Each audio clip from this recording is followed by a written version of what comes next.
Olá a todos, sejam muito bem-vindos na nossa sala de estar para mais um programa Na Verdade. Os filhos são sempre uma bênção de Deus na nossa vida. Mas e quando essas crianças são enviadas com necessidades especiais? Nós sabemos que em muitos países essas necessidades especiais acabam sendo critérios para justificar o aborto. Hoje aqui na nossa sala nós vamos receber o Fernando e a Vanessa, que são pais de 5 filhos, dentre eles 3 são autistas. Fernando, Vanessa, muito obrigado pela presença de vocês. Alegria estar aqui, nós somos espectadores do programa, então é uma honra para a gente estar aqui. Estou bem ansiosa porque a gente vai conversar, porque falar da vida humana e de como cada vida é especial, única, insubstituível, sempre enche nossos corações, Com né? certeza. E é um tema muito importante hoje. Oi, Mel. É um tema que é caro para nós, né, Mel? Amiga, eu amo, você sabe também, né? Vocês sabem. Quando é para defender ou valorizar, né? Sobre, ainda mais, né? Quem é especial, quem é mais vulnerável. Acho que também nós temos que aprender que eles vêm para nos ensinar coisas, né? É, com certeza. Eu já tô querendo só ouvir, gente. Eu não vou nem querer falar. Hoje eu só quero escutar e aprender. Então, nós já vamos começar. Fernando e Vanessa, já colocamos aí na abertura esses critérios que muitas vezes procuram justificar o aborto. Existe diferença entre os filhos? Olha, Viviane, Deus não faz acepção de pessoas, né? Então, nós somos cristãos, em primeiro lugar, e para nós, enquanto cristãos, essa convicção de que o homem, né, concebido, querido por Deus, desejado por Deus, ele é digno de todo o amor, de toda a atenção, de todo, assim, é vida e é sagrado. Então, isso diante de Deus. Mas ainda, né, se nós formos pensar racionalmente mesmo, né? Quem somos nós para definir?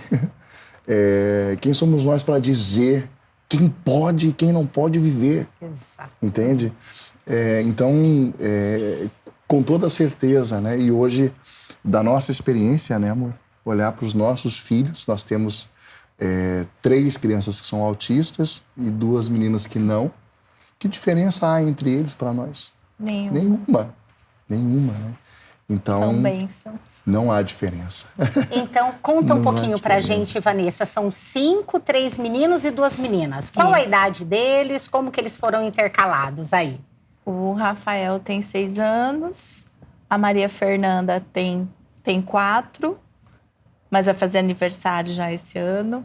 A Maria Isabela, que tem 3, também ainda vai fazer aniversário. O Daniel, que tem 2 aninhos. E a Maria Cecília, que está com 8 meses. É bebezinha, bem pequenininha. E são os 3 meninos que têm autismo. São 2 meninos, Rafael e Daniel, e uma das meninas. Tem uma menina também. Maria Isabela. É a do meio, né? Aí deixa eu perguntar, assim, porque tudo bem. Eu também super entendo, mas quando você vivencia na pele, aí que de repente pode ficar difícil. Imagino que deve ter sido uma surpresa, não é fácil, vamos falar também o que é, né, humanamente. Mas assim, quando já foram 3, ou no segundo, em algum momento, se vocês questionaram Deus? Quer responder você primeiro? Eu me senti meio que preparada para isso. Uau! Porque quando a gente estava se preparando para o casamento, o nosso diretor espiritual, ele nos deu um livro que se chama O Amor que Dá Vida, e a autora é a Kimberly Han. E esse livro, eu falo que é a minha segunda conversão, porque ele mudou todos os meus paradigmas, né? Tudo aquilo que eu tinha como correto caiu por terra e, na verdade, eu aderi totalmente à doutrina católica sobre a questão da vida, né? Da responsabilidade dos esposos, da colaboração dos esposos na criação, né? Então, tudo isso eu consegui entender de outra forma. E no meu coração eu me senti chamada por Deus a ser mãe de muitos filhos. E nesse livro se fazia a pergunta, né? Os filhos são uma bênção. né? Mas quando eles não vêm com saúde, eles continuam sendo uma bênção? Que legal. Uma das coisas que já é algo da cultura nossa, né? Quando a gente vê uma pessoa grávida, assim como a Isabela está nesse momento, uma das frases que a primeira frase, que bom, que venha com saúde. Sim. Né? Gente, vamos continuar desejando isso, por favor. Mas e se não vier com saúde? Essa é a grande questão, né? É vida, e nós vamos receber com amor esse livro, colocava esse questionamento. Né? E eu me abri de uma maneira, eu fui entender, até pela minha própria experiência, porque eu nasci com uma deficiência, de que Deus não quer isso. Deus não quer a deficiência, a doença, a síndrome, os transtornos. Não é de Deus, mas Ele permite, né? Porque, na verdade, o mal é porque nós pecamos. Então, não existe a doença, né? Nós pecamos. Então, não tem nada a ver com Deus. Então, partindo da minha experiência, né? A minha vida, do jeito que eu sou, do jeito que eu nasci, é para dar glória a Deus, né? E eu dou graças a Deus que a minha mãe me deu a chance de existir. Né? Apesar, naquela época, ela não sabia, mas ela não me deu como morta quando eu nasci, ela me viu na situação, né? Ela me acolheu e me tratou de uma forma que eu dou graças a Deus, porque me tornou a mulher que eu sou hoje, sou forte, me sinto uma mulher forte, para ter os meus filhos que vieram também com deficiência, né? Que não é houve, então, aquele questionamento de por que comigo? Então, são processos diferentes. Eu tive as minhas lutas com Deus, sim. Tive minhas lutas com Deus. De dizer, poxa, por quê? Né? E eu vou dizer para você o seguinte, inclusive, eu fui... quando eu tinha 12 anos de idade, a minha família teve uma experiência de transformação tremenda. Nós éramos católicos meramente nominais. E aí nós começamos a participar dos grupos de oração de algumas comunidades de renovação carismática em Curitiba. Eu sou curitibano. E aí nossa vida foi uma grande transformação e tudo. E com 14 anos eu deixei a casa dos meus pais, ingressei numa congregação religiosa, Congregação dos Legionários de Cristo. E fiquei quase 9 anos lá, né? E eu lembro das aulas de filosofia, quando nós ficávamos lá discutindo sobre o problema do mal no mundo, e nós víamos as respostas de Santo Tomás de Aquino e as respostas de Agostinho e tudo isso. E aí, quando eu percebi, como pai, anos depois, que o sofrimento tocava a minha porta, né? E eu tentava fazer essas elucubrações de ficar dizendo, não, na verdade o mal é a ausência do bem, é a privação do bem. A vontade de você, olha, eu quero pegar todo esse raciocínio e jogar ele na lata do lixo. Porque tá doendo, doendo, quando dói, a gente não quer, entendeu? Exato. Só tem uma coisa que te sustenta nesse momento. A cruz de nosso Senhor Jesus Cristo, ali. Ali você olha, ali você vê, não é um Deus longe, um motor imóvel, como a filosofia gosta de colocar, mas é um Deus compassivo a tal ponto de ter vivido no Filho dele também toda a dor, todo o sofrimento, né? Então eu percebi que de algum modo Deus Pai me convidava a participar da paternidade dele. Né? Assim como ele viu no filho dele toda a enfermidade, toda a dor. E então ele falou assim, você quer viver comigo a cruz do meu filho? Eu lembro um dia que, quando nós estávamos descobrindo o diagnóstico do Rafa, o primeiro, muitos exames, porque aí a criança não fala. Então nós temos que descobrir por que não fala. Então primeiro, exame auditivo, depois um exame da parte cerebral. Eu me recordo que eu levei o Rafa para fazer um exame que ele tinha que tomar uma anestesia, que era uma anestesia geral. E eu tive que segurá-lo. Então o meu filho olhava para mim e com um olhar ele dizia para mim assim, pai, me tira daqui. Era isso que eu sentia, né? E eu tinha que segurá-lo, vi ele se debater até ele ir apagando e eu comecei a chorar. né? E aí a doutora olhava para mim dizendo assim, pai, fica tranquilo, nós não vamos fazer nenhum mal. Não tem nada a ver com vocês. É eu e ele. Mas ali, de volta, o Espírito de Deus falando no meu coração. Eu, olhando o meu filho ali, eu fiquei imaginando a entrega que Deus Pai fez na cruz, entende? Então, para mim, se não fosse a fé em Cristo, se não fosse a esperança pela qual a gente foi salvo em Cristo, nós não conseguiríamos viver, ter a família que nós temos. Continuar dizendo sim depois do Rafa, porque o nosso primeiro veio autista.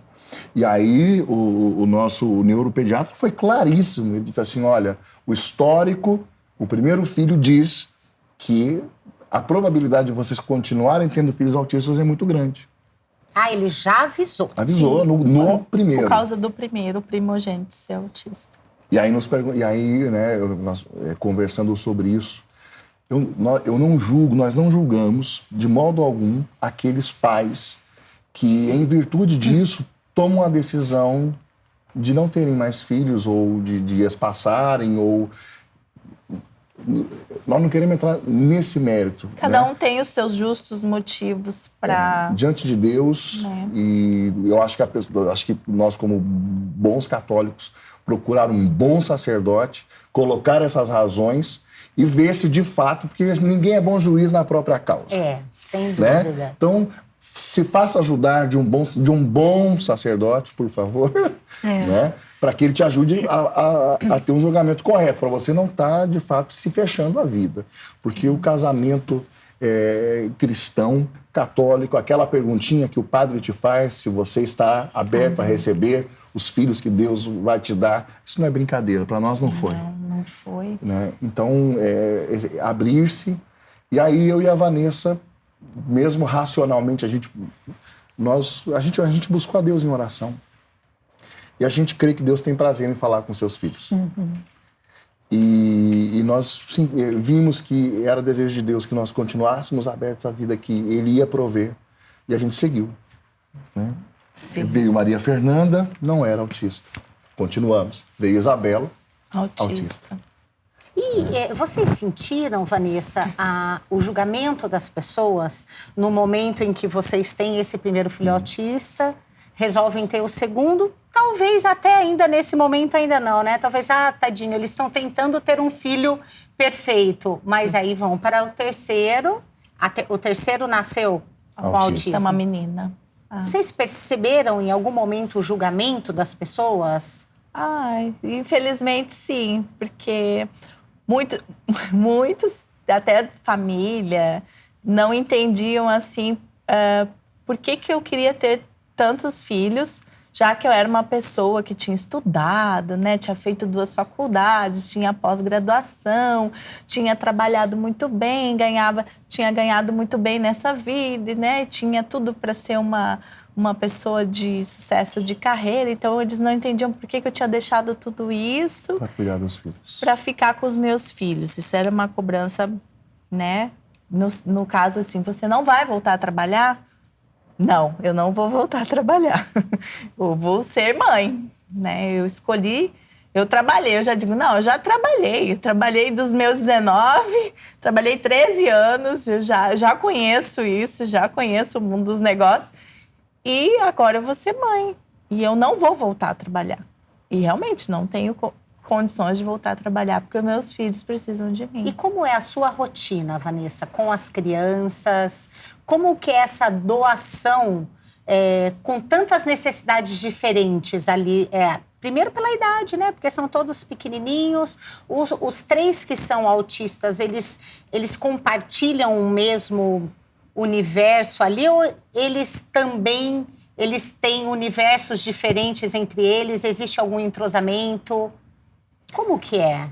Eles ainda procuram ser individuais, né? Porque isso é uma característica do autista, ele ser sozinho, né? Ser só ele. A tendência é sempre o isolamento. Eles sempre. O mundinho dele. Mas como a gente tem a Maria Fernanda Presente. é um grande instrumento de Deus, porque ela incomoda todo mundo. Ela é a segunda. No incomodar no bom sentido. Ela procura todos, conversa com todos, brinca com todos, implica com todos. Ela não nesse momento ainda, que idade ela tem? 5, né? Ela vai fazer 5. Exato. Não há uma diferença para ela. Ou vocês já percebem que ela já percebe que os irmãos não falam. Então ela já teve uma situação assim que comoveu muito a gente, que foi no Natal do ano passado. Que é o Fernando, eu estava fazendo meu cabelo e o Fernando foi para a igreja, foi na igreja, viu a igreja aberta, entrou com as crianças na igreja.